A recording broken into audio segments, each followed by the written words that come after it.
Hi guys! Welcome back to my vlog at Teresa Balyas Vlogs.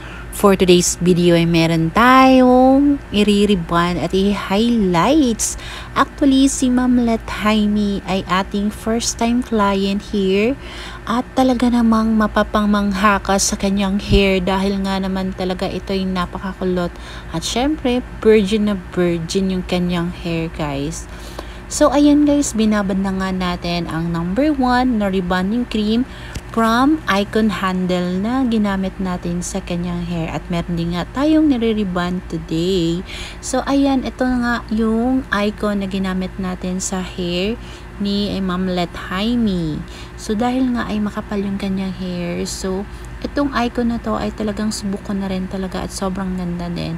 Then, after 2 hours, ang pagbabad natin sa kanyang hair dahil nga naman talaga ay napakakapal at syempre, sobrang tigas ng kanyang hair guys na napakakulot.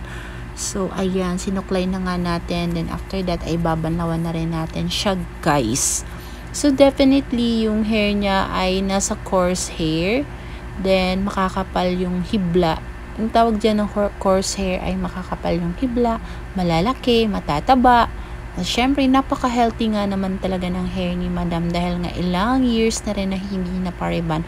Buti na lang talaga at dito siya sa atin napunta dahil nga naman nakikita niya yung mga feedbacks and mga good feedbacks na ginagawa natin sa hair ni client. Syempre, this is the first time niya rin na pumunta dito at this is the first time din na hawakan ko ang kanyang hair at buti na lang talaga at talagang nag-trust siya sa atin, no? So, pinagkatiwalaan niya tayo. So, ayan, nag-strand test na nga ako dito sa kanya at ayan, luto na nga. So, malalaman natin kapag luto na siya dahil pag hinihila natin yung isang hibla ay malapit na maputol. Then, after that, binanlawan na nga natin, pinatuyo, and then, shucks, ito na nga, sobrang kapal na. Diba? Sobrang kapal at sobrang kulot, no? So, kayang-kaya natin yan. So, tara, samahan nyo ako. So, anyway guys, ayan, nag-start na nga tayo dito sa kanyang right side area. So, ayan, nagpa-plancha na nga tayo dito sa kanyang hair ng napakamanipis. At dito na rin tayo sa likuran, guys. So, long oras din ako nagplancha dito sa kanya. 5 hours yata or 4 hours. I think 4 hours and half yata. So, ayan, ito na nga yung naging result after natin siya planchahin.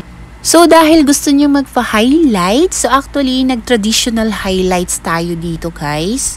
So, most dimensional highlights yung ginawa natin sa kanyang hair, guys. So, ayan. Diretso na tayo mag-highlights. Hindi muna ako naglagay ng number 2. Mamaya na po.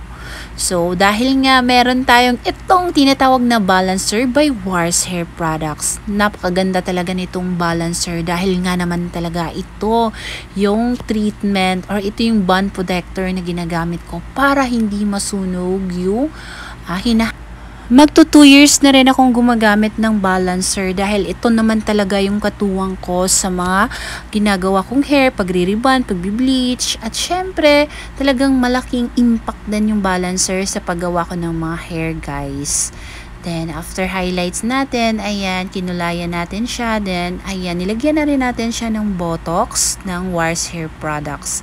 Then after that, ayan, makikita natin dito yung result ng hair ni ma'am after natin na mapatuyo dahil ito na nga yung magiging outcome ng kanyang hair guys. So, ayan. Yan na po makikita nyo talaga ang result niyan. Then, this is it. Ito na nga yung result ng kanyang hair guys after natin na highlights. Yan na po yung outcome. Sana nagustuhan nyo po at sana meron kayong natutunan.